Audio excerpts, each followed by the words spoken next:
தமிழக முதலமைச்சராக இருந்த ஜெயலலிதா உடல்நலக்குறைவு காரணமாக கடந்த ஆண்டு டிசம்பர் மாதம் 5ஆம் தேதி மரணமடைந்தார்.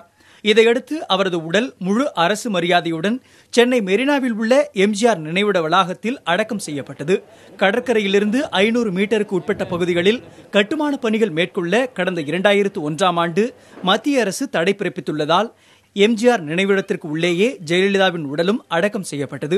இதற்கு அப்பொழுது எதிர்ப்புகள் எதுவும் கிளம்பாத நிலையில் சொத்து குவிப்பு வழக்கு மீதான தீர்ப்புக்கு பிறகு பல்வேறு விமர்சனங்கள் எழத் தொடங்கின. இதற்கு பதிலளிக்கும் விதமாக விளக்கம் அளித்த மாநகராட்சி ஆணையர், சென்னை மாநகராட்சி சட்டப்பிரிவு 319 அடிப்படையில் மெரினாவில் ஜெயலலிதாவை அடக்கம் செய்ய அனுமதி வழங்கப்பட்டதாக தெரிவித்தார். இந்நிலையில் கடலோர ஒழுங்குமுறை ஆணையத்திடம் முறையாக அனுமதி பெறாமல் ஜெயலலிதாவின் உடல் மெரினாவில் அடக்கம் செய்யப்பட்டுள்ளதாக வழக்கறிஞர் துரைசாமி உயர்நீதிமன்றத்தில் வழக்கு தொடர்ந்தார். விதிமீறல் இருப்பதால் ஜெயலலிதாவிற்கு மணிமண்டபம் அமைக்க இடைக்கால தடை விதிக்க வேண்டும் என்றும் அவரது உடலை தோண்டி எடுத்து வேறு இடத்தில் அடக்கம் செய்ய வேண்டும் எனவும் மனுதாரர் கோரிக்கை விடுத்தார். வழக்கை விசாரித்த நீதிபதிகள் சத்யநாராயணா, சேஷசாயி ஆகியோர் மணிமண்டபம் அமைக்க இடைக்கால தடை விதிக்க முடியாது என தெரிவித்தனர்.